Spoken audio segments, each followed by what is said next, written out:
Autoline After Hours is brought to you by Bridgestone Tires, your journey, our passion, and by Lear, a global leader in automotive seating and electrical systems.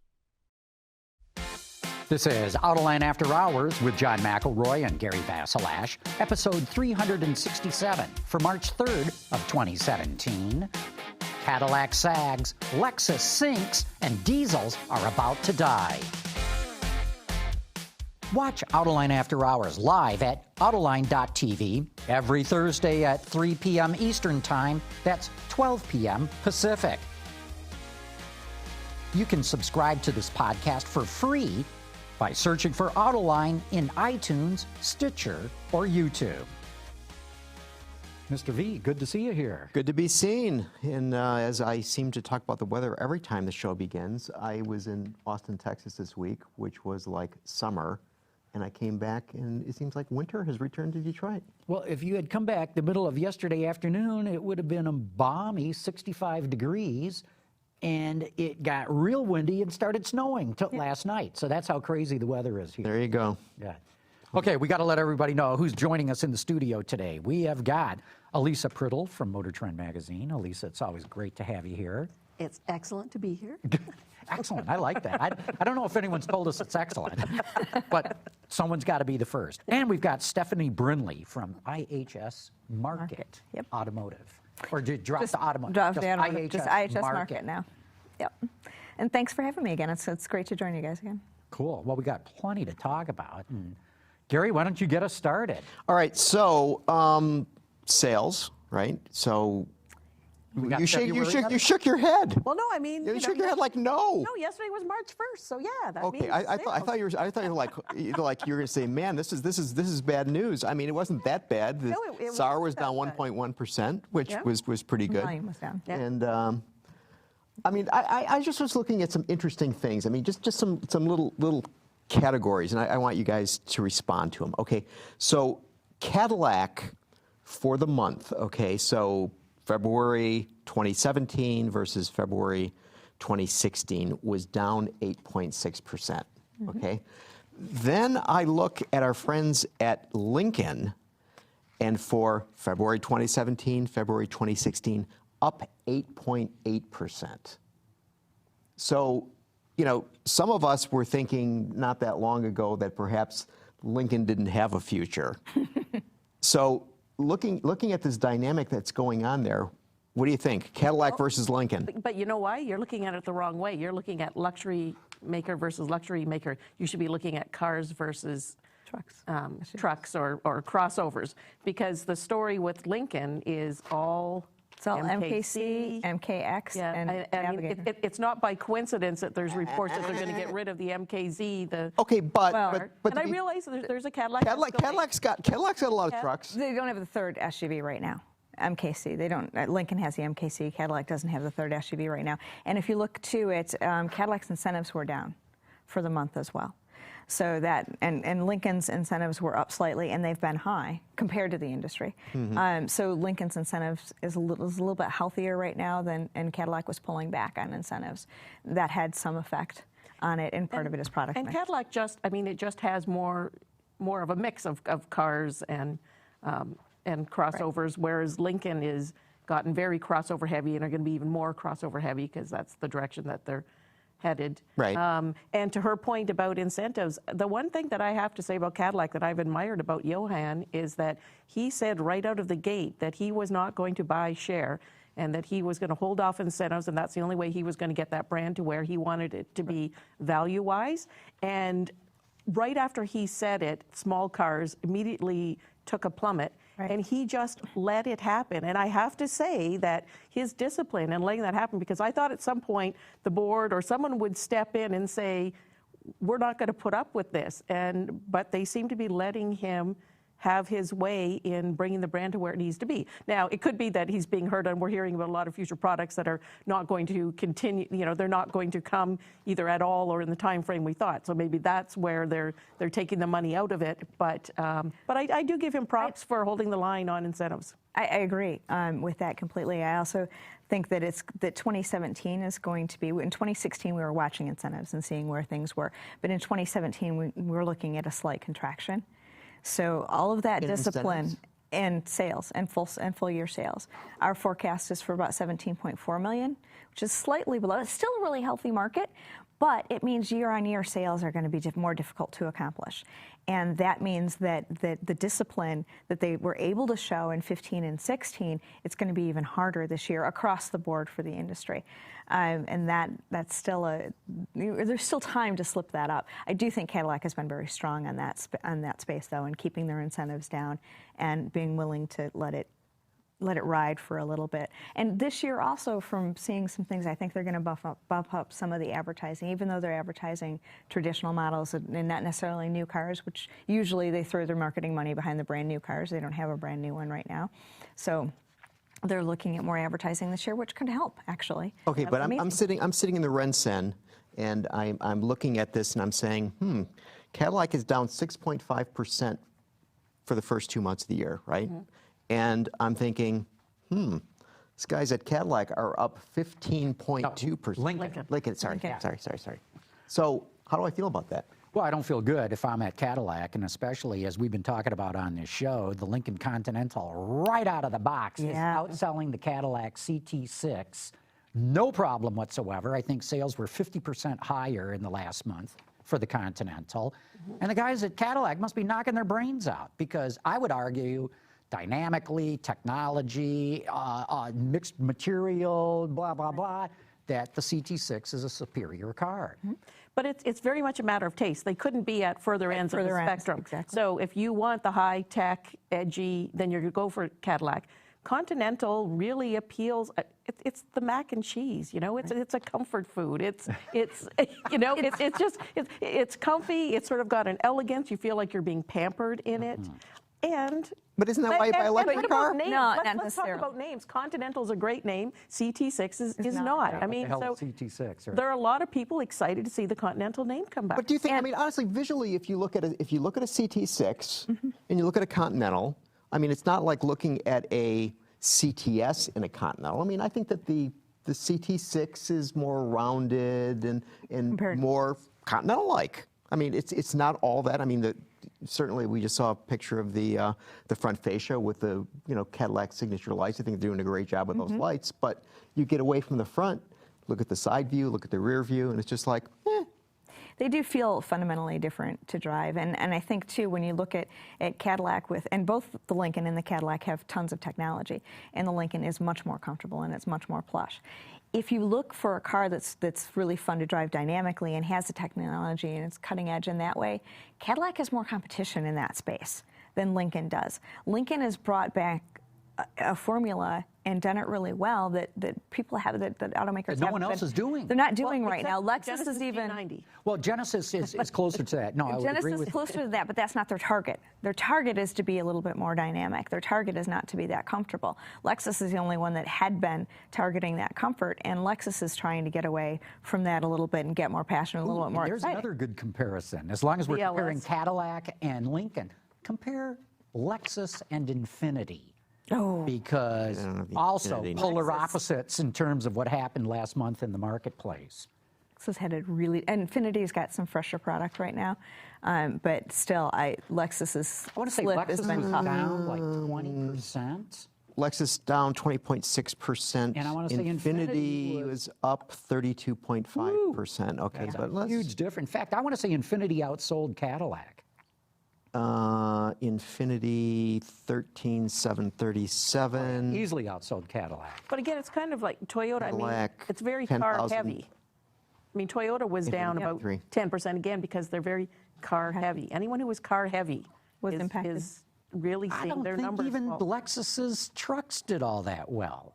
Everything was. Acura struggled a lot too. I don't think there was anything on Acura's side that was year over year up. Yeah, I mean, beyond the RX, you don't really think of trucks and Lexus. True. No, Lexus that's true. truck. Yeah, I mean, RX is a big volume vehicle. I'm not They're putting biggest. that down, but you sort of feel like it's a one-trick pony on the truck side. You know, another thing that I thought was interesting. So I was looking. I mean, the hot area now is the compact crossover, right? So Equinox, even though there's going to be a new Equinox in February, did exceedingly well, 22,464. Escape, completely on fire, 27,637, up 15.9%. RAV4, 26,351, up 3.2%. Now, drum roll. I know where you're going. There's one more. Well, there's one that he's Okay. not going to bring up, No, but okay. the The- Volvo XC60, which the- is in its final gasp, has had its The best Volvo year ever. XC60. Yes. No one's going to buy an Equinox or a Volvo. No, but but to your point, the segment is so hot that it's about to be replaced, and it just had its best. Oh, okay. That's insane. CRV, 31,896. But I think Nissan Rogue beat it. Did it? I think Rogue, Yeah, it Rogue was did. on fire. It Nissan did, Rogue yeah. was the best-selling non-pickup truck. I want to double check the incentives on that. Or it's still a hangover from the movie advertising that really did No, you know seem why to it did resonate. so well? We had Fred Diaz on the show. Oh, well, That's it. that's right. That must be See? it. Yeah. That was it. He's in But charge yeah, of trucks and for Rogue Nissan. did Wait till they outsell. add the It was Rogue over the Sport. top. And when they add the Rogue Sport, they're going to be Right. adding the sales together. Then those numbers are really going to be Right. big because they're going to count it as one sales As line. one nameplate, even Yes. though the Sport even though they're totally they're different the vehicles. It's the Qashqai, Qashqai, right? and it will still be sold as the Qashqai in Canada. Oh, I didn't know you guys had the Qashqai in Canada. No, it's going to when it will be comes, sold. it's going to be called the Qashqai in Canada and the Rogue Sport in the U.S. Not unusual. That makes no sense to me whatsoever. And the explanation was that, because Canadians are so European. We're like, yeah, but we're really close to the border in the U.S. Yeah, and for those who don't know, the Qashqai is the name of the vehicle that's #1 seller for Nissan in Europe. Right. And I dare the people on the show to spell Qashqai without Googling it. No, Because yep. it has It makes two no sense. Q's. I dare and the it people has, at Nissan to sell Qashqai. it has two Q's and no U's. Okay? I'll just give you a hint right off the top. Mm-hmm. And there's no evidence that Canadians are better spellers than Americans. So I don't know why it's going to be called Qashqai in Canada. But there's my little rant for that. But you know, one of the things that sort of struck me is when I was looking at these crossovers, you know, so the model of the architecture came from what company? Jeep, right? And Jeep sales were down in February by, you know, I mean, and now we were talking about last week. We were talking about the new Compass, and you know, I'm thinking, is that going to be competitive with the Escape and the RAV4 and the CRV? Yeah, but part and of the Equinox? issue is that the numbers are skewed by them having wrong numbers last year. So you kind of have to Who put it they? out. No, FCA. yeah, but they should have reported the corrected number when they did should the be that. year-over-year. No, but I mean, if we're looking at Jeep brand, I mean, basically, you know, Wrangler is up 2%, and this is from them, not Right. from anybody else. Grand Cherokee is up 11%, Renegade is up 11%, right? So basically, what we have is the quintessential Jeep Wrangler up 2%, and then you have the tiny one up 11%, and then the big one up 11% as well. But I'm just thinking in the mid market, right, where the Escape is, for example, Where Compass should be. is that where it's going to be? Yes, That's it where Compass will. will be. But they're it selling does down have. and introducing the new one. So I wonder. I don't know if. No, I other interviewed two- Mike Manley last week. Yeah. What did he say about So the he sell said, down? look, here, because I brought this up. I said, your sales have been dropping for 3 months in a row, and that's before we got these numbers. And he said, hold on, Compass and Patriot are going out. So, I mean, those sales have absolutely cratered. He said, we're just blowing them out the door, making room for the new one. And I said, okay, what about Cherokee? And he goes, we're taking down our fleet sales big time. He says, in fact, for the first half of this year in the U.S. market, he says, we're going to look bad. He says, I just come out and tell you that. We're not going to look good. It's going to be so hard for us to look good in the first half, partly because first half last year was so hot. Yep. And I said, well, how many fleet sales do you guys have? And he says, we're not releasing that number. Because it's so I big. talked to some of their other people who were a little bit looser, close to 25% of all Cherokee sales went to fleet. So they're taking that down. Compass and Patriot sales are down big time right now. The real question is, can the new Compass make up for both Patriot and Compass sales of old? No. You don't think so? We Why don't not? think so. We don't think the new one is getting a little bit more expensive. It's getting a little bit bigger, and you just don't grow that way. When you take a model away, you inevitably lose some sales. It's very difficult. They're not going to be able to do it with the Pacifica either.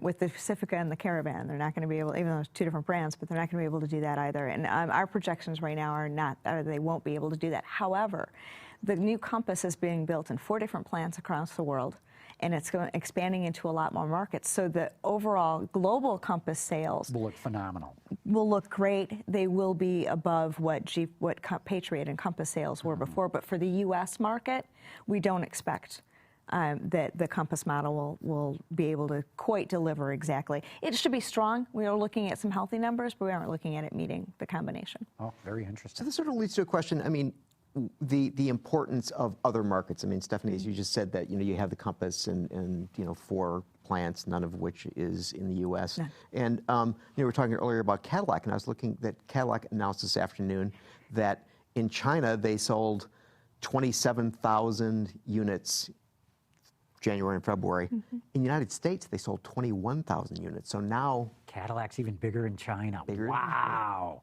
So Everything's bigger in China. Yeah, but I didn't know the Texas. crossover point had happened. So the question is, I mean, does this market begin to become less important to companies in general? I mean, and not even from the point of view of looking at it like No. just No, she says yes, I say no, and I also say it's time for a quick break. So we'll come back and pick up this argument in just a matter of seconds, because right now we're going to give a shout out to our good friends who keep this show going, Bridgestone.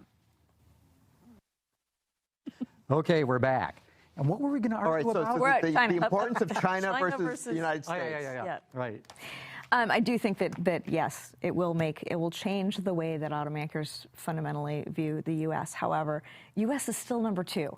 So it doesn't mean that the U.S. no longer matters, but it will change the dynamic between the two and between the way that some products are developed.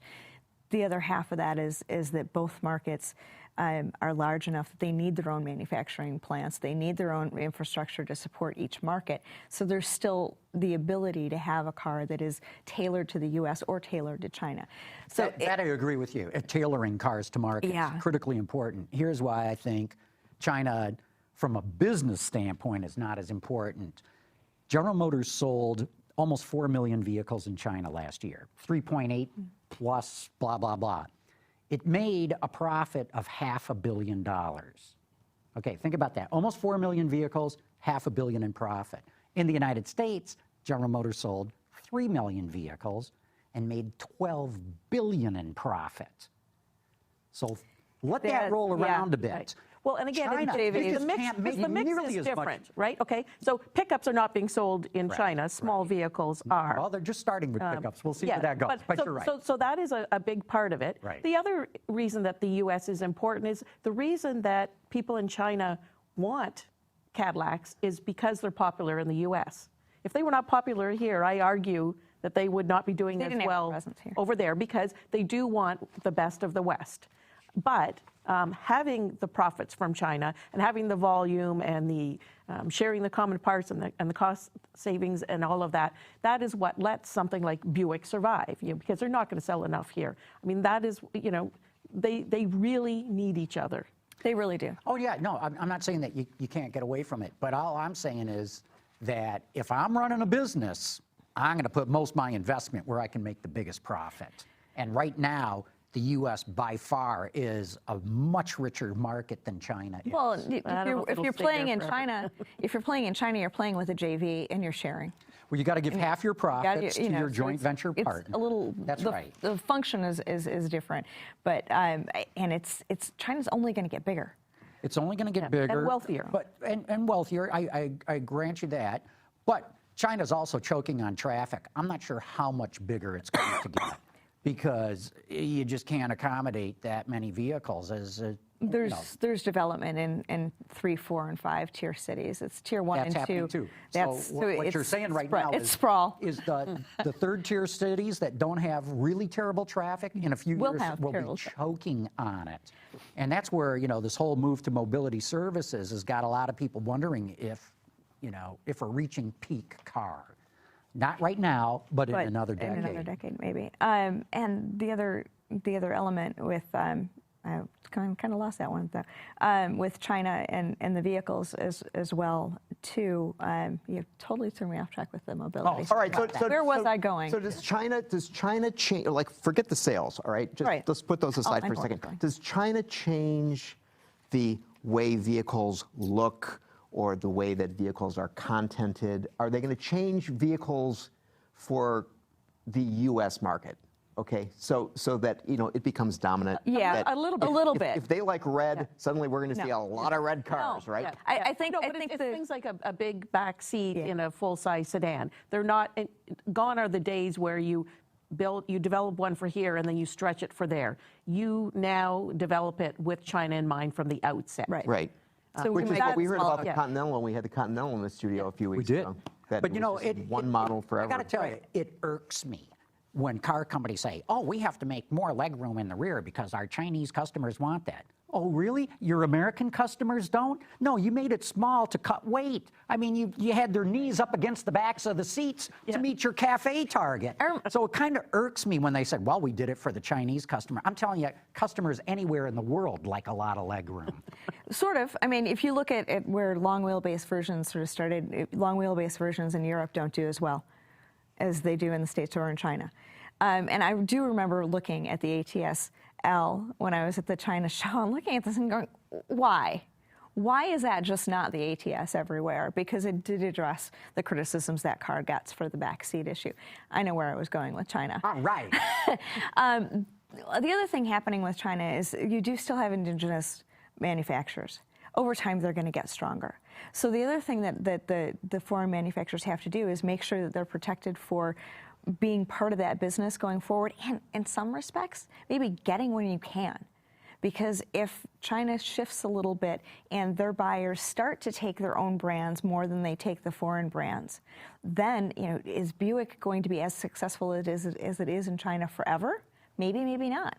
So be profitable, make your money where you can now, protect yourself for being able to be there in the future, understanding it may still it'll change. We know it'll change. We just don't know exactly how. Mm-hmm. So before we move from sales, I think we got to give a shout out to Volkswagen. Volkswagen, its sales were up. I mean, 2 months in a row now. They're doing up for the year. So good for them, right? When you can in start part, the comparison is to a year ago when the scandal was at its height. Right. So right. You do need that caveat. But yes, they are bouncing back. People are buying their vehicles. And I don't think people already have the money in hand to. Some do. Yeah. But I don't think the numbers are huge. So this is from the diesel scandal. Right. Like, I've talked to a lot of Volkswagen owners who have said they're going to take that money and buy another Volkswagen. Mm-hmm. So they're a very local group. Are they going to buy Volkswagen diesel? They can't. Well, they can't. They're not going to offer them here. There you go. So they're going to buy. So which leads to FCA telling its shareholders that there's a bit of a diesel problem with the 3-liter diesel engines in the Grand Cherokee and used in the race. Well, that's a shareholder statement that you have to make. I mean, the fact is there are lawsuits, there are investigations that are happening. Whether or not they are in or out of compliance, I don't know. But they are being investigated, and the government is looking at these harder and harder and harder right now in the fallout of the VW situation. And you have to disclose those things to your shareholders. You can't not bring that up. So I think that was really much more of a regulatory statement they had to make than admitting or saying that they know what's going to happen. They can't. But they're being investigated, it's also on right? the heels of the fact that we already knew that. We already knew the investigation. Right, and again, a lot of it is the backdrop. I mean, it is that they're ultra sensitive about diesels, the regulatory people. And even though FCA doesn't seem to, it doesn't look like they put a cheat device on. They just did things you're allowed to do but didn't disclose it, as Stephanie said. So very different. But what works against FCA is that FCA is not exactly in NHTSA's favor right now anyway. And part of their disclosing is there could be fines. They've already had all kinds of record fines for, they're already in hot water because they have not disclosed things in a timely manner on recalls in the past. So they're already in the doghouse, and so they're going to be less likely to believe them when here's yet another example of, you say you're doing things right, well, you don't disclose things, you don't do things on time, you're not following the rules. So you might not be cheating, but you're not getting your homework in on time. Yeah, you're right. They didn't get their homework in on time, and they were penalized from NHTSA. But I think there's a whole another level when you don't disclose what you're supposed to disclose to the SEC. NHTSA can fine them, but SEC has some power too. And Wall Street. Well, the other thing is Department of Justice is involved. Yeah. Look, not related to this case, but the EPA people have told me in the past, when we put out, I can't remember what they call it, an issue of notification, or that was Notice of violation. Notice of violation. They think they got it. This isn't just, oh, we think, no. It's not official. They're going for the throat, they told me. So this is just the next step. I think FCA is in deep trouble on this. You know, it's not quite the same as Volkswagen deliberately misleading, deliberately deceiving, but they're in trouble on this one. So what does this do to the market for diesel engines in the United States for anything besides Class 8 trucks? I think a little bit is a little bit of wait and see. See how it shakes out. VW seems to be recovering, at least in terms of consumers coming back to the showroom. Right, but they're not buying diesel cars, right? Because They you guys just can't. said you can't, right? Can't, yeah, So yeah, but I mean, yeah. so what does this do for? So they're going to be a diesel in the F-150, isn't that coming? Yep, and, that's coming. Yep. And there's the new diesel Cruise, Right. right? Going into Equinox as well. In Equinox, and so little if you're bit a of wait and consumer, see. what does the consumer say? We have to wait and see, because the issue is whether or not they met emissions, and that's something that consumers only kind of care about. They want it to be good, but it's not that direct to their lives. And the other thing is, with more diesels out there, we'll see what they react to it. Those diesels may be able to soak up some of the loss that for people that wanted diesels in the first place. But the diesel market was slipping in 2014 into 2015 prior to this issue. Yeah. The diesel market wasn't growing. And it So- was it Mr. giving way Marchione- just to gasoline engines? To gasoline Yes, and to well, and to EVs. And to EVs. And I know, you know, at the latest roundtable with Sergio Marchione of FCA, and, you know, he was asked about the future of diesels, and he, you know, much like he says, small cars are going away, diesels are going away too, he thinks, including in Europe. I mean, that they're just a stopgap. He figures that the day is coming, and it's probably coming quicker than anyone thinks, that they will not be able to meet emission standards, and it will be far too expensive to make them do it, and people will just stop doing diesel. So it's already pulling back in the U.S. I think that you only are going to see them in trucks, really, in the U.S. Yeah. I don't understand what GM is thinking with the Cruise, and I don't think there's enough people who want to jump on board with diesels right now. I still see it making sense for light trucks until you we can't meet regulations, and then they're gone. And by then, your trucks are going to be hybrids, EVs, I mean, everything is going to go in that direction. And diesel is just something that will have served its course. I mean, it was fantastic for Europe, where gas prices were high, but it's a technology that is on the wane, and I don't think it ever comes back. And the to levels we've European seen. success was built on taxes. It was built on what was required there. It wasn't even necessarily built on what consumers wanted. They bought with what made more sense financially in that regard. And it was so different, the price between gasoline and tax. Okay, but I And remember cities when aren't going to allow them, and it's already many European cities are not allowing them in their city centers. So I mean, that's another nail in the coffin. Okay, but when we had Henry Payne, the auto critic from the Detroit News, on the show when the VW diesel scandal broke, and Henry pointed out quite strongly about how much fun it is to drive a diesel car. None of us dispute that. Okay, so it's not like this is really, you know, bad technology. I mean, it's a gas, right? I mean, so people still like that. And another thing that can happen if depending on how the FCA situation goes, and depending on who else gets wrapped up into whether or not they disclose a certain piece of software or not, consumers are learning that diesel emissions are really difficult to make. And you might just realize that it's not possible to meet the emissions that, as we have set, and that can hurt, especially for a powertrain choice that is not hugely popular. It was lower than manual transmissions, as I recall. Wow. Yeah, we all love them, but not everyone has driven one. Right. And again, it's the business case that's going away. It's not the love of driving it. That's going to be completely irrelevant in the equation. Plus, diesel fuel is really stinky. Not anymore. It is not. No, the fuel, when you go pump Well, but you don't smell it in the vehicles it. anymore. No, you don't smell the vehicles. You got to pump it. It's horrible. Okay, now we're going to take a break in this conversation. We're not going to take a break, but, you know, we've gone to the point in the show, and we'll get back to the rest of the discussion. We're getting a lot of questions from the audience, too, and we'll get into that. But it is time for Dr. Data. Okay, so this one, I want you guys not only to tell me what these numbers represent, but then I'm going to ask you why these numbers are what these numbers are.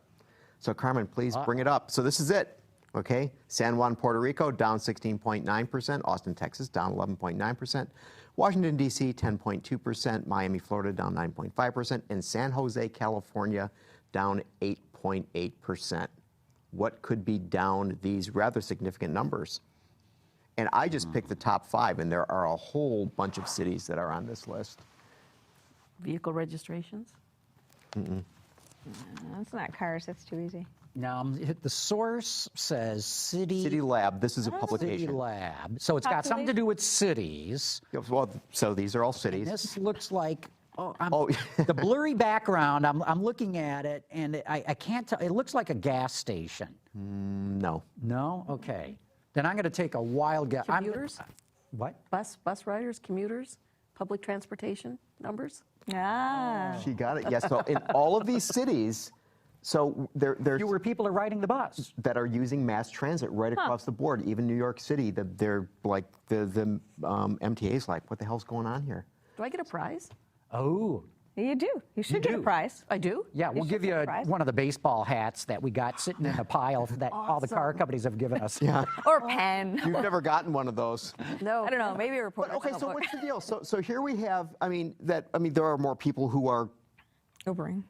Is that Ubering? Do you think it's Ubering? Yeah, I think it's Lyft and Uber and Ride fill in sharing blank. of every sort.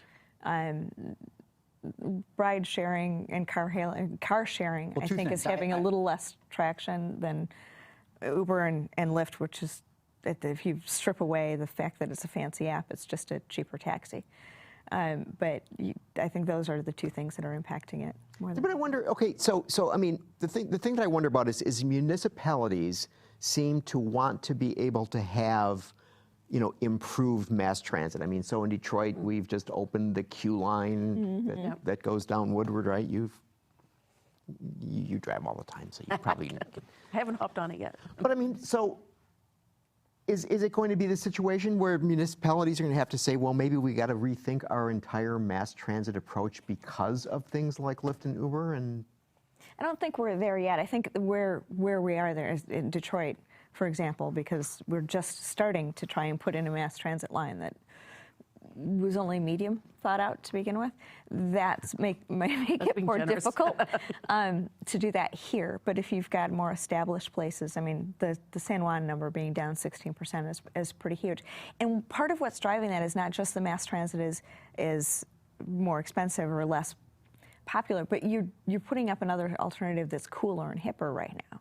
So you're way cooler if you just take an Uber or if you just do the person who something doesn't different. own a car now, before his only choice was to get a regular, good old-fashioned cab, and now he's got all these other alternatives that are easy and inexpensive. These you don't even have to, if you want to go even cheaper than Uber. The shared ones. Right. Yeah. But I've got to believe virtual taking a bus stops. is cheaper, It is. right? And It is, but it's not cool. Taking a subway, I mean. But you could be waiting a half Yeah, but an if you're hour just for going the to, bus. I mean, if you're just going to the doctor or something, it's just like you're not going to be cool. You're going to the doctor. Right, but you're waiting a half an hour at the bus stop, whereas your Uber shows up in 2 minutes. All right. So what about cities So it's like convenience as well. New York, where there's a subway?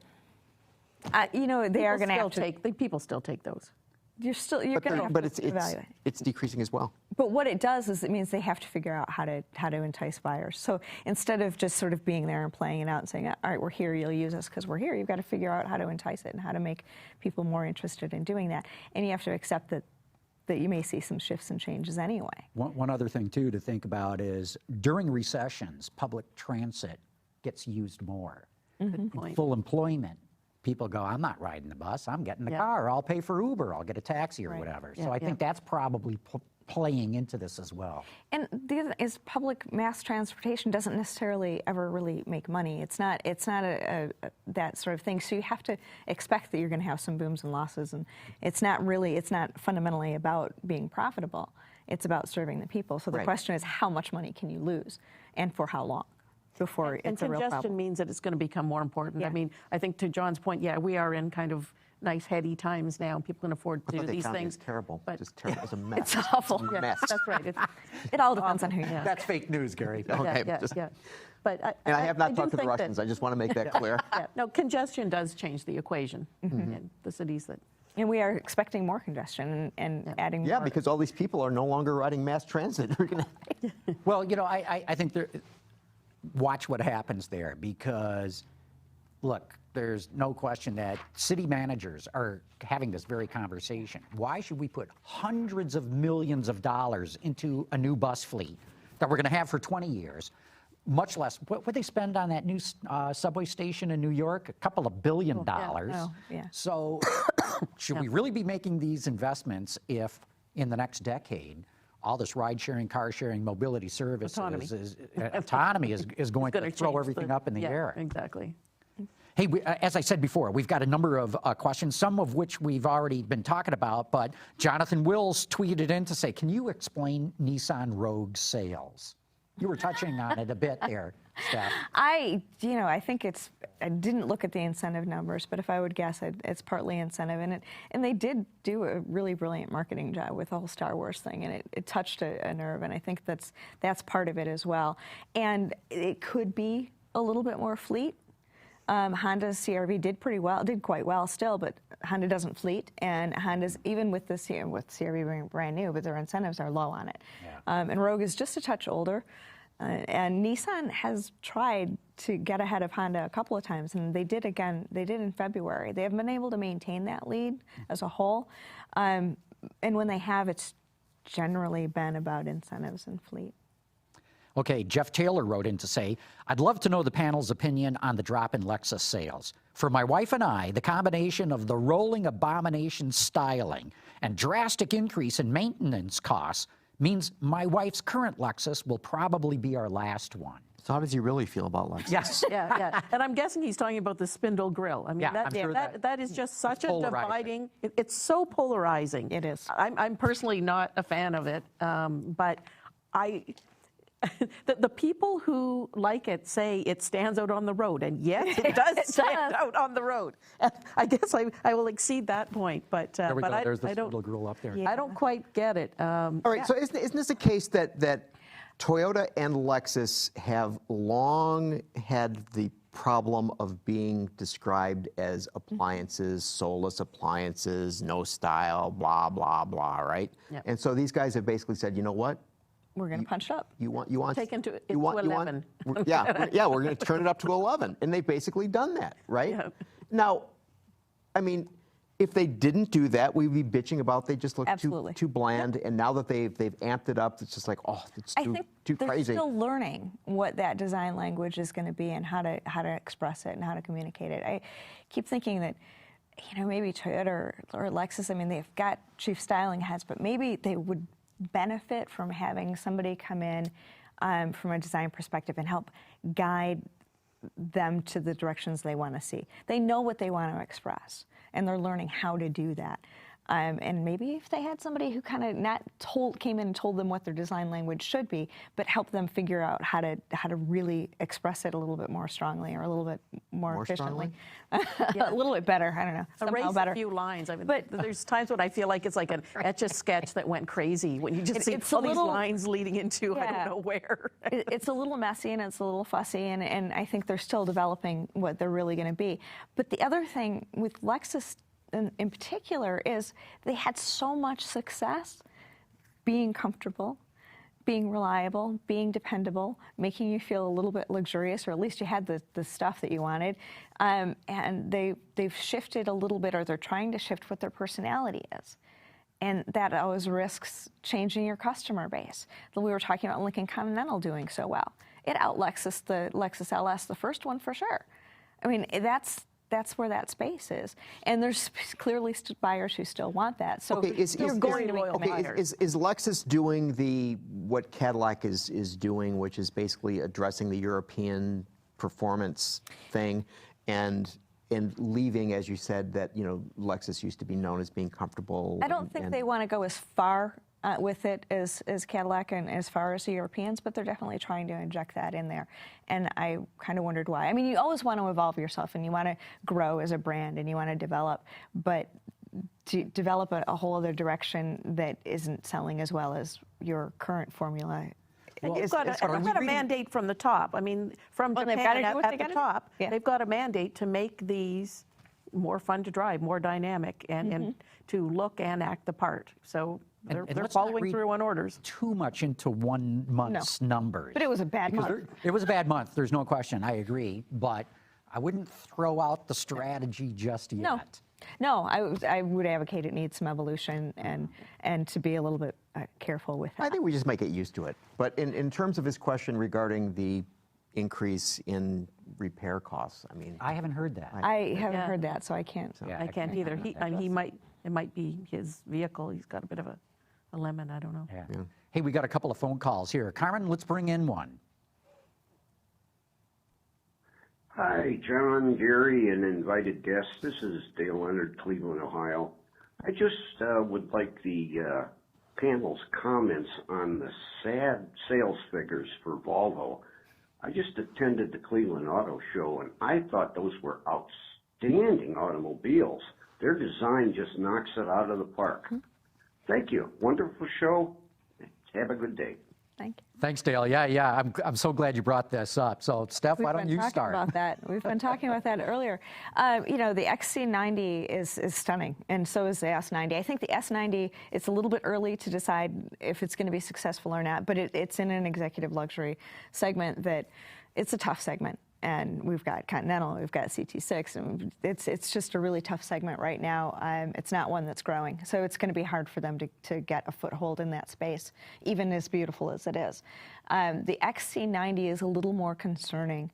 Actually, I kind of wonder Man, I'd be pushing the panic button. I'd go to full red alert if I were Volvo. Sales cratered. Possible that you kind of got who was interested in trying something new and different?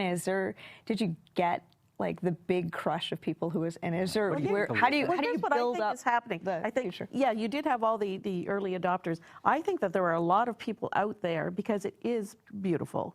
And I think that they're out there and they want to buy it and then they're put off by the price. I think that they think that Volvo is more affordable than it is, and they get into the showroom and go, oh my, that's a lot more than I thought it was going to be. And that's why I think we really want to watch the XC60, which will be unveiled in Geneva. Because as I said earlier, it's old in the tooth and it's having its best sales ever because it's in a good segment. And so it'll be the more affordable XC90. And so it'll be really interesting to see. So are all these people who've lusted for an XC90 and can't afford it, are they going to hop into the market when they see the new XC60, which will, of course, migrate to the same platform as the XC90, so it'll have all the same functionality. It'll have nice lines at that new architecture, because it's still riding on the old EUCD platform from Ford. Wow. So that's the XC. That's the old Ford platform. So it's got some limitations. Yeah, if I think XC90 was down 45%. And I think the S90 is dead. XC90, 46%. 46%, and the S90 just dead in the water. Just dead. Now, that's true of a lot of passenger cars, but I think they only sold a couple of hundred.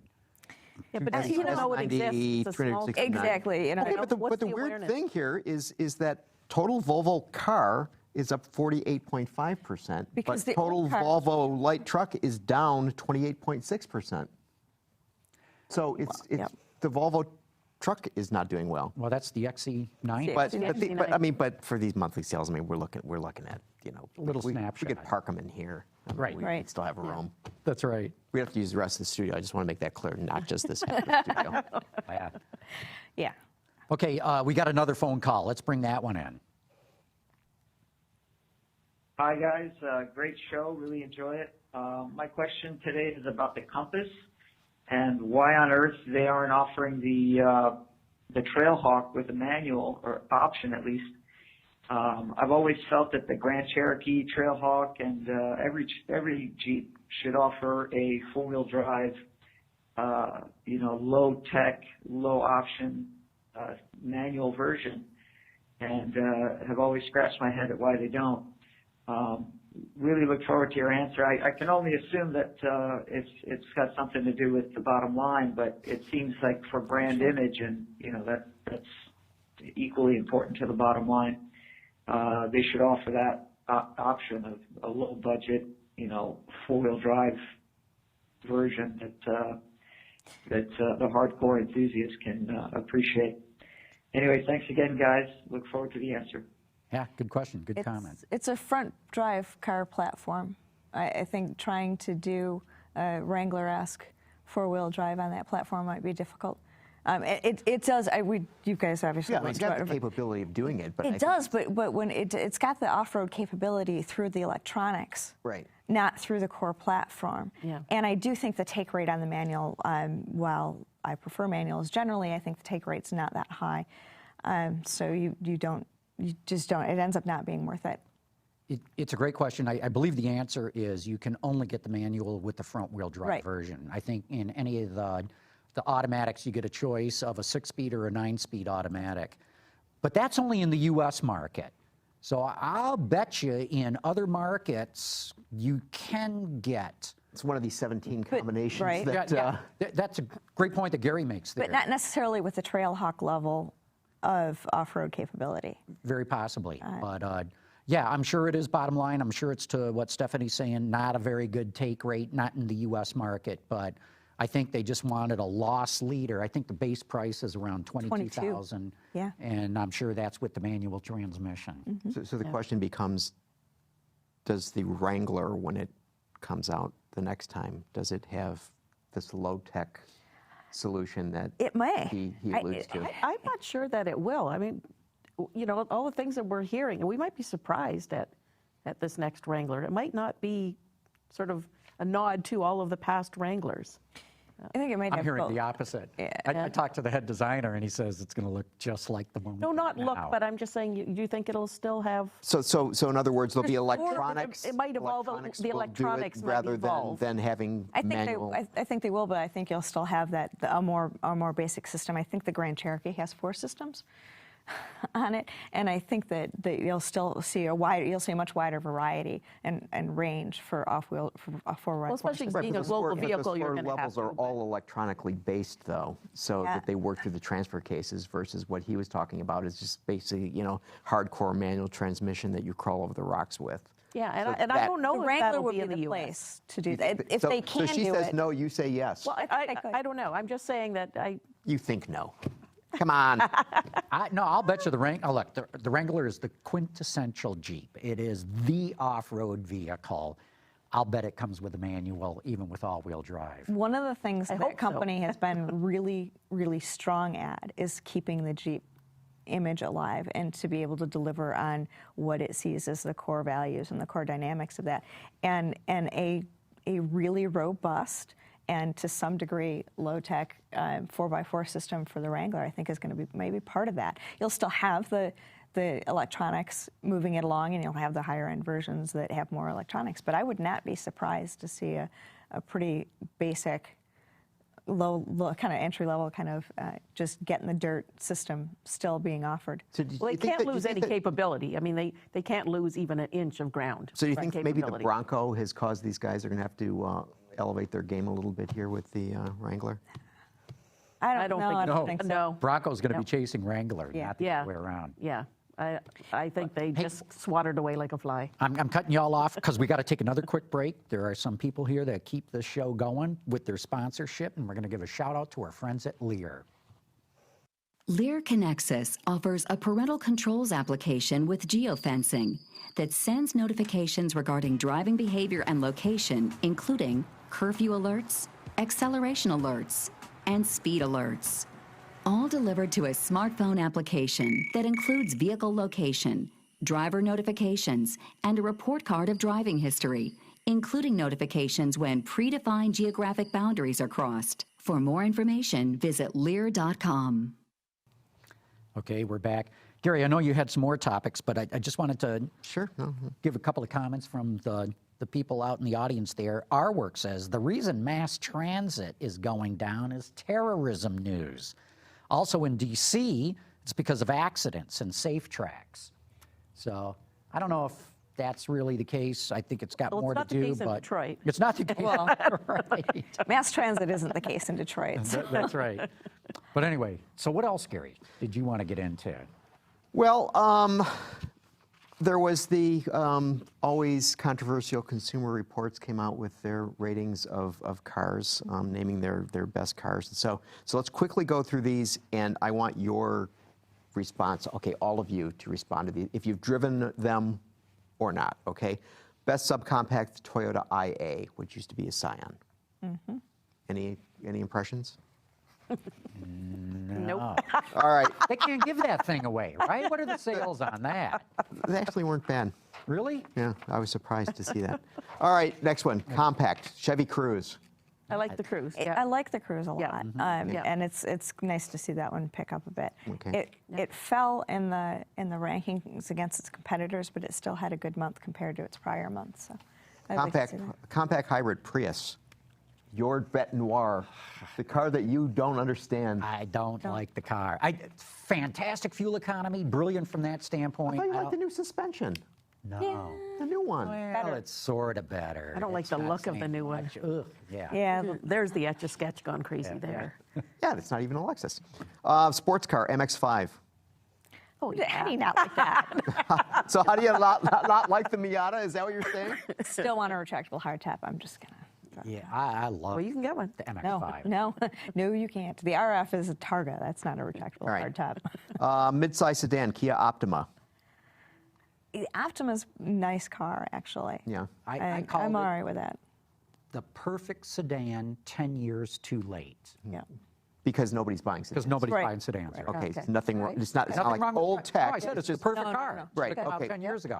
large sedan, Chevy Impala. Chevy is doing all right here. We got the Cruze and Impala. Yeah, the Impala. The Impala's a solid car. Really nice. It's not selling very well, but I know some people that own them. They love them. I mean, love them. Drives really nicely, lots of room. Yep. Yeah. And it is a segment. Boy, not selling that's very well is struggling. it's an understatement. It's down 1.2% for the year. Yeah. I think it is an image problem. People think of it, the old Impalas. Yeah. I think the segment It's really as a whole- expensive, How though. nice it is. It's the segment. It's a segment. The whole I think it's a segment's segment. dying. It's if you look at segments that I don't think that cars are going away forever. I don't think sedans are going away forever. But we may see that large sedan formula slip off. Because functionally, why do you need an Impala over a Malibu? The size is close enough that there's little you can do in the Impala. that you can- It's sort of not one of those Well, let's put it this way. aspirational The vehicles. Malibu is down 42%, so more people are looking at that Impala. Small SUV, the Forester. Yeah. It's, you know, It's just like, yeah. I mean, it's a Subaru. Yeah, I mean- Subaru can do no They're- wrong exactly. Right. And from a it's not sales, a- but and it's not a remember, great vehicle. But it's a super loyal base again, and you have to Yeah. remember these come from people giving feedback about Right. their cars. Right. So you're going to have a Prius and a Subaru are always going to have a really loyal. well, but Response but if you're saying compact hybrid, what choices do they have, basically, right? Yeah, not many. Yeah, the C-Max. All right. There might be one out there. Mid-size SUV, Toyota Highlander. Man, you got news in here. All right, luxury SUV, Audi Q7. Yay. Yeah. Got to get a yay in there somewhere. All right, the last one, and now I know you guys have to say something about this one. The compact pickup Ridgeline, Honda Ridgeline. It's reliability, I think, is where they came in on that. I mean, because the new Ridgeline is a nice car. We did a whole show about the damn thing. Yeah. Look, you know, So is the Colorado. You fall into a Colorado camp or you fall into a Ridgeline camp. Right. And Consumer Reports editors, and they're basing this on their test reviews and feedback from their viewers or their readers. Their right? readers. They're not real truck people. And love this is their the Ridgelines. truck for people who are not real truck Exactly. people. So, of course, they love it. Yeah, they love All right, them. Yeah. so they also did a brand report card. We won't go through all of them, but Because our responses are not good enough. No. There's a whole list of them, but I just want to take the top one and the bottom one. The top one is Audi. Audi scores 81. Again. Top brands in Consumer Reports. The bottom one is Fiat at 41. Yeah, neither one is a surprise. It's not a surprise. Why is it not a surprise? Because FCA always comes on the bottom on quality. Yeah, but Audi is a surprise. Audi rarely scores up at the top like that in the J.D. Power and all the other surveys that are out Yeah, well, there. it's usually always either Porsche or Audi. Well, Audi, like I said, Porsche, yes, but not so much Audi. Audi has had, in fact, a reliability issue in years past. Lexus used to be able to be up there, but Well, it's Audi, Porsche, BMW, Lexus. So there you go. I mean, let's be fair. And again, the numbers are probably very small I only between gave them. the top one. And remember, this isn't just how good the quality is. No. This is based on their test drives. Right. And luxury cars should do better. I mean, you spend more money on it, you better have a better car. But to the point of, their readers versus others. So last week we didn't talk about this, but the J.D. Power Vehicle Dependability Study came out. So that's 3 years of ownership. Right. Lexus came out on top. Porsche, Toyota, Buick, and then Audi is way down at just 2 places above industry average. So that seems a little odd, right? I mean, they're number one. I'm going to guess that was a lot of electronic issues and glitches. Yeah, but it's electronic issues for everybody. Everybody has the same thing. But you're not but they comparing. would have more than the Chevy. Studies. Well, Audi would have more than the Chevy, but it wouldn't have more than Lexus. Correct. No, I know. But I'm just saying those that aren't two you're just comparable asking for a studies. reason, and I'm don't saying think they're compatible? people probably found No, problems well, with them. what you're looking at here, the brand health report takes a sum of 4 different metrics that Consumer Reports use, and that's dependability over 3 years.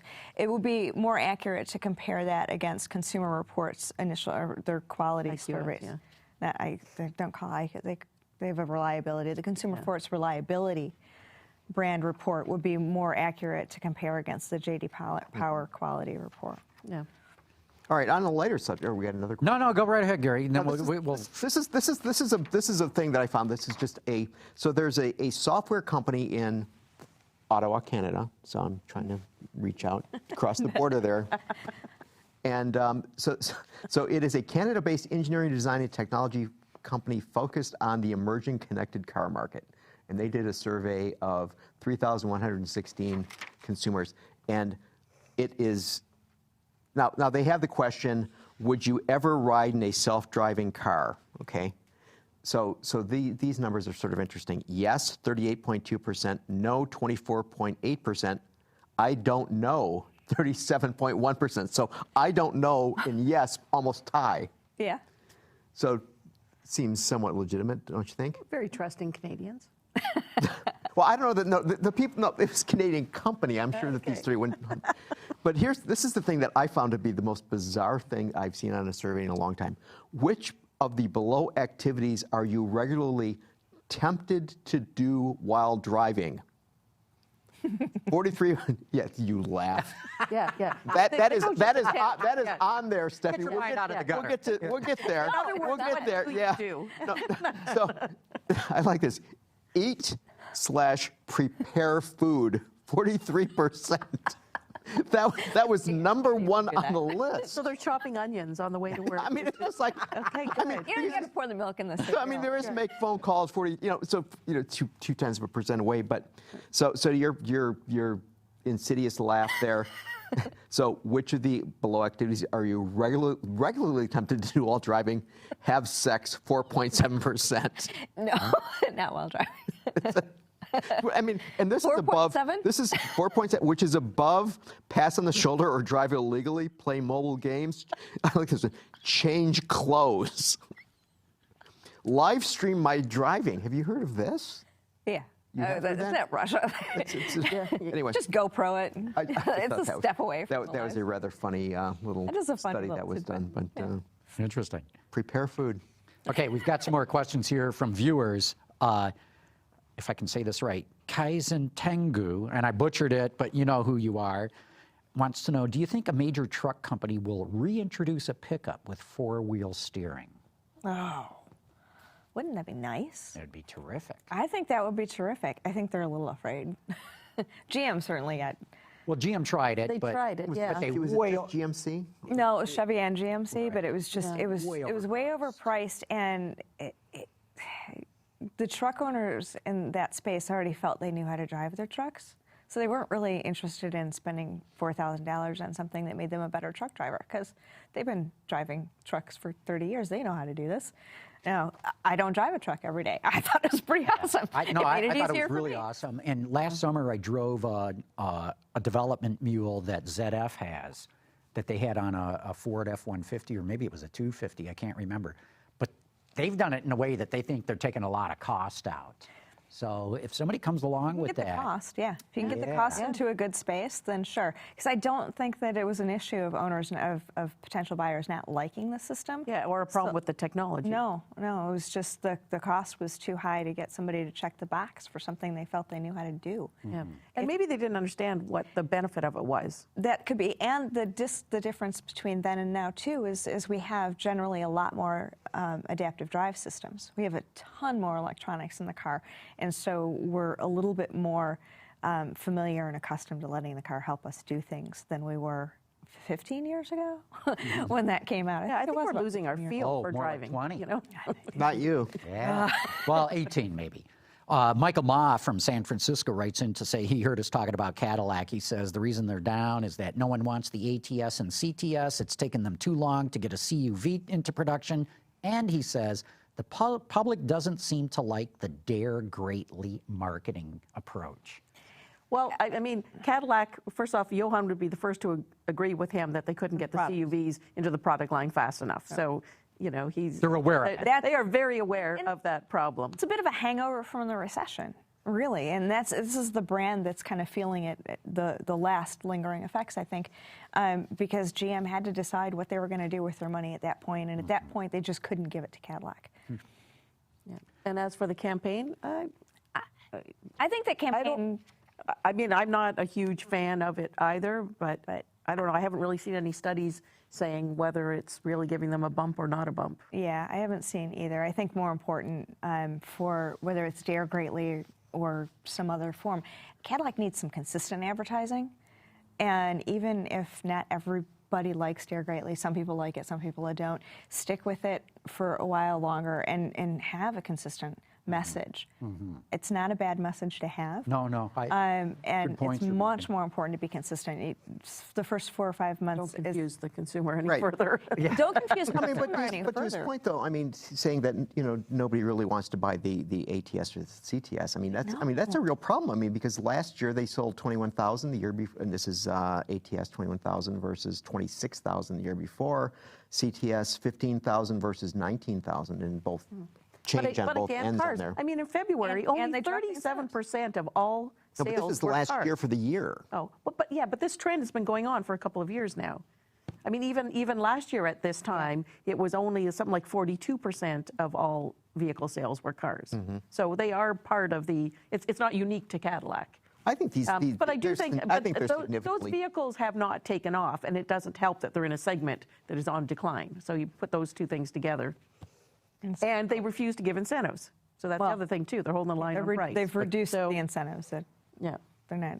Which is smart. They're not pushing them out the door by putting And money so on they've it. changed the production capacity at the plant, taking a shift out instead of kicking them out and doing more incentives. Right. So they're trying to balance that. Then to Alisa's point, they know where their product weaknesses are in terms of the product range, and they're going to get there as fast as they can. Is it going to be fast enough?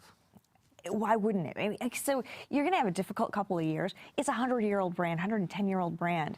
It's not going to disappear because it doesn't have a small CUV in 2018 and it comes in 2019 or 2020 instead. It'll be difficult for them in that meantime, but it doesn't necessarily mean that the brand can survive that. Yeah. Okay, we got one more question to get from one of our viewers who, Royal with Cheese, asks, and I'm not sure I fully understand this question, but we'll talk about it anyway. He says, do you think that Tesla is opening the U.S. market to China intentionally to hurt bigger automakers? I don't know how Tesla's opening the U.S. market to China. Yeah, I think maybe what he's getting at is that Tesla's exporting cars to China now. And in fact, I saw something, I haven't been able to read up on it. I think they tripled their sales in China in the last month or two. I didn't catch their China numbers, but they were really low before, and not like it's coming from a big number to start with. Right, and other people export. Other people are exporting to China, so and have in been. far bigger numbers than Tesla. Far bigger numbers than Tesla. Right. I mean, wouldn't the bigger issue be, say, for example, Buick importing cars from China? I mean, yeah, would be a more interesting but question. Or maybe he's referring to the Tesla-inspired Faraday Future and Lucid Motors that are Chinese-backed companies that are trying to make a go of it with a similar model here because it's attractive, but and it doesn't make money, but they're going to go for it. That may be where his question is coming from, and that's an interesting one because it's certainly what Tesla has done is convinced people that you don't actually have to know how to make cars in order to make cars. Tesla's learning that you do have to know how to make cars in order to make cars, and they're working very hard to make sure that they bring their manufacturing to where it needs to be. But certainly, Tesla being able to come in and disrupt things and make some noise, if not money, has changed some of the conversation and has encouraged some people to try that may or may not have tried before. Because it is a lot easier. If you're going to come into the market, it's a lot easier to come in and make an electric vehicle because a motor is a lot easier to make than an engine. So if you're going to come in and do a one-off or small volume, whatever, go electric. A lot easier. That it is. Well, hey, look, we've burned up about an hour here. We should wrap it up, but Stephanie Brinley from IHS Markit and Alisa Priddle from Motor Trend, thanks so much for coming in today. Thanks for having us. Yeah, that's great. it's great. Very controversial. We got to do this more often. We do. No, this is really good. So we never even got to the Geneva show next week. I know. Right? That's we'll exactly have to come right. back and talk about it after the show. Right. So Gary, let's do another show next week. Okey-doke. Okay. Want to thank all of you for having tuned in. Autoline After Hours is brought to you by Bridgestone Tires, your journey, our passion, and by Lear, a global leader in automotive seating and electrical systems. Visit our website, Autoline.tv, where you can watch us live Thursday afternoons. Get your daily fix with Autoline Daily and in-depth analysis and interviews with Autoline This Week. There's all that and much more at Autoline.tv.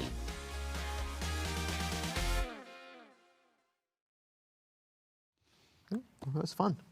Okay, yeah. Very good. You didn't think it was fun? Yeah. Just check. So did you had notes for Geneva? Yes. Anything super coming there that you see? Well, I mean, just the ones that I thought were going to be interesting. I mean, obviously, well, there's the Civic Type R, the RS Q8 concept, so the performance version of it, the Volvo XC60, which is Didn't they show the Type R in L.A.? Concept. Oh. They didn't show the This will be production production car. one. No, but there'll be that's the so LS bogus. hybrid. The It's so concept, close. it's no. It's so Yeah. close. They didn't tell us The all the Porsche engines. Panamera wagon looks gorgeous. That's what it I'm probably won't come here, but boy, it looks nice. While you still have your mics on, the guy with the Tesla question just wrote in his question. Oh, okay. So we can get it right. So are we doing like a encore? So you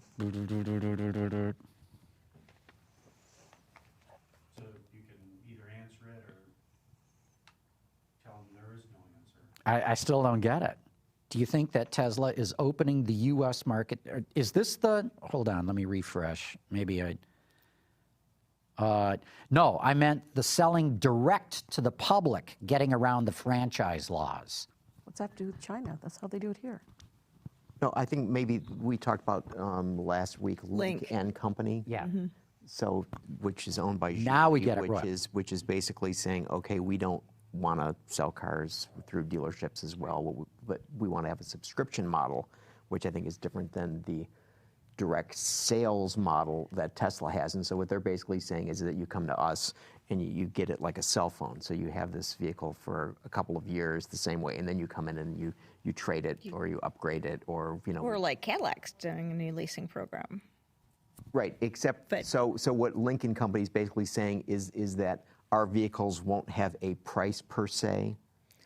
Okay. Right, And right. You pay for so the subscription. So you pay for the subscription, and Cadillac, yes, is doing the same thing with the book Right. program, Right. which is like what does it cost? Like It's $1,500 a month, and if you really think about the platinum version of the Escalade, and because it's initially all platinum versions, so and you add in the fact that you're not paying insurance and a couple of other things, it's not cheap, but it's not that far off from $100,000, Escalade Platinum lease plus insurance. right. So it's more money than I can afford, but it's not really necessarily stupid money for what they're looking at. And aren't they just doing this in Manhattan? And it's just Manhattan. They're just testing it and they're trying just to place figuring, it. the people there got the wanna money. do and it. They want to do it. So It's definitely a 1% sort of situation. But what Tesla has done is got people to think about things a little bit differently. I don't think that Lynx & Co.'s situation or idea is specific to China. So, no, I don't think Tesla necessarily opened it up to China, but it did open up and is pushing the auto industry to think about things a little bit differently. And you also have millennial consumers wanting to shop differently. yeah, I would just say it's Amazon more than Tesla or anybody else. It's like we've just suddenly become used to doing things entirely differently. Why shouldn't cars be the same way? Right. Yeah. Yeah, but I think Royal brings up a good point. Tesla's doing an end run around the franchise system. Lincoln Company wants to do the same thing. They don't want a franchise agreement. They want to work with dealers, but they don't want a franchise network. Well, and Tesla doesn't even want to work with dealers. Right. I No, think not at all. Exactly. And you can do that if you're going to be a niche player.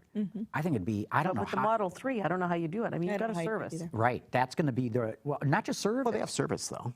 What about But service can be tough with your Model S's right now, and there's so few of them that you can get your way around. Like when we were at the Chicago Auto Show, our Uber one night was a Tesla Model S, and we're talking to the guy like, oh, I love it. Do you have any trouble with it? She said, well, it breaks down at least once a month, and I have to send it away for 2 to 3 days each time because there's not anybody nearby. You go, but I love my car. I mean, you're not going to be able to do that if you have 200,000 Model 3s out there. Right. Just have all these cars go off for 3 days at a time and look after these And when you people go to in that- an individual But I mean, manner. but let's say that Elon got really smart and said, you know what, I'm going to make a deal with Penske Auto Centers, and we're going to have Penske Auto Centers will become certified master Tesla fixers, right? And you've got this thing, you've got a network across country, it's all built in, it's all done. That seems to me to be a trivial problem that these guys can address. It's an addressable problem, but it isn't one that they've. But they don't seem to want talked to. about doing that. They've talked about investing in their service centers, and part of their quarterly quarterly earnings statement in their letter to shareholders last month, or this month, did talk about how they've reduced like some percentage get their car back in 1 day now, and that percentage is much higher than it used to be. So they're still trying to address it on their own. And the other thing too is the model in this country is I got a car, I want to buy a new one, I take my old one in, I get a trade-in. Well, you don't do trade-ins with Tesla. There's no dealer to do the trade-in. They tell you, oh, go sell it on CarMax. Now what happens, to your point, Alisa, when you ramp that up? And in fact, he's not talking 200,000. In a few years, he's talking 500,000. Yeah, exactly. He's talking $500,000. Like, and now I bring my used one back, and I want a new one, or I see this breaking down as they scale up. Yeah, and as these older cars, these off-lease ones, are they going to be as attentive to these owners? I don't know. I don't know either, right? Good question. Well, we'll do the show in 3 years, and we'll have better answers. This whole secondary gray market that'll be dealing with these things. Yeah, the Teslas. Yeah. But it's certainly interesting that people are thinking about it a little bit differently. And automakers, traditional automakers, are thinking about how to do these things and where can they change and what sort of models will work. And sort of the disruptors won't necessarily own that. Well, the real question is selling direct cheaper? Do you save money? Because the whole idea is, hey, wipe out the middleman, i.e. the dealer. Yeah. But when you look at dealers, they barely make any money on new cars whatsoever. It's on the service It's side. all in the service, right? And the finance and all that. I would think that, I mean, really, if the automakers could be profitable owning their own dealerships, they'd have owned their own dealerships, and they have tried at different points to get in that. And largely, they've discovered that the skill set and that the company needs to build a car is fundamentally different than it needs to sell it on the ground. Supporting your dealers is one thing, but being able to sell it to, anybody who just walks in is a much different skill set, and it's much more, and it's you've got it. Then you'd have a capital intensive environment with the manufacturing and everything that you need to go in there, and then you've also got real estate heavy. So you've got huge investment on both sides of it and low margins on both sides of it, and it doesn't really work that well to try and own all of it. Yeah, in Europe, their franchise laws are different than here, and the factories can have, they're capped, but they can have factory stores. Yeah. And I want to say, going back 3 years ago, Dieter Zetsche was under enormous pressure, from the investment community to get rid of all those company stores because they all lost money. Mm-hmm. Do you remember FCA tried to open one in L.A., a company store? Mm-hmm. I don't know I think it all fell apart. It was a crazy deal. There's crazy deals. So, for example, in Manhattan, there's a number of car dealerships. They're called factory stores because they get enormous support from the factory, because otherwise they build showrooms that are gorgeous. They build these $1 million showrooms. They can't make any money. So I don't know what the actual franchise agreement is, but they're not as independent. But without that factory support, so Cadillac believes, Audi believes, Mercedes, but they have to have stores in Manhattan. Yeah. But it's a little bit different, and I wish I knew the details. More galleries than they are stores. I know the Cadillac showroom in Manhattan isn't really, it's a gallery situation. Mm-hmm. They've got 3 cars on display.